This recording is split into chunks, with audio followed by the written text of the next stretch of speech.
असं आहे की मनोज जरांगे पाटलांना मी मनापासून धन्यवाद देतो, त्यांचं अभिनंदन करतो. त्यांच्या नेतृत्वावर विश्वास ठेवून कोट्यावधी मराठा समाजानं त्यांच्या पाठीशी खंबीरपणे उभं राहण्याचं, कुठल्याही प्रकारचा शंका संशय न घेता जे काम केलं त्याबद्दल सुद्धा मी त्यांचं अभिनंदन करतो. त्यांना आज जे काही त्यांच्या प्रयत्नांना यश आलंय ते यश आता सत्यामध्ये उतरलं पाहिजे आणि ते सत्यामध्ये उतरावं याची आम्ही वाट बघतोय. त्याचबरोबर ओबीसी मध्ये कुठेही आम्ही धक्का न लावता सरसकट सगळ्या मराठा समाजाला आरक्षण आम्ही देऊ असं जे सरकार सांगतंय आणि आमची देखील मागणी तीच आहे की तुम्ही कसं द्यायचं हे तुम्ही ठरवा. ईडब्ल्यूएस मध्ये 10% वाढ करून कुठल्याही समाजाचं आरक्षण न घेता तुम्ही आरक्षण जर ते दिलं तर कुठल्याही समाजामध्ये मतभेद निर्माण होणार नाहीत, वाद होणार नाहीत. ऑलरेडी ईडब्ल्यूएस अंतर्गत केंद्र सरकारनं 10% वाढीव आरक्षण दिलेलंच आहे. त्याच्यामध्ये 10% त्यांनी वाढीव द्यावं, म्हणजे 50%च्या आतमध्ये ज्यांना ज्यांना आरक्षण दिले त्याला हात लावण्याचा प्रश्न उपस्थित होणार नाही. त्यामुळं ओबीसी समाज देखील अस्वस्थ होणार नाही आणि मराठा समाजाचं सुद्धा त्या ठिकाणी मागणी पूर्ण होईल.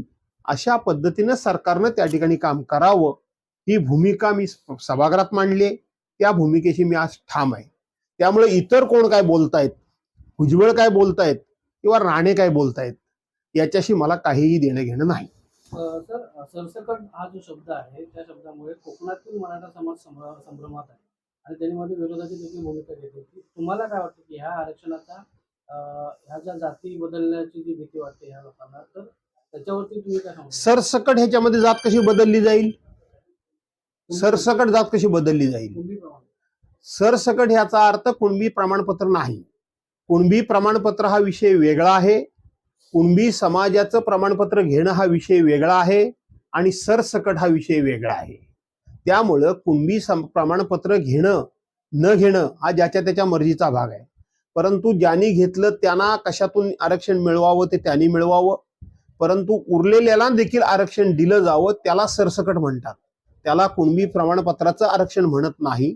त्यामुळं सरसकट या शब्दाची व्याख्या निराळी आहे.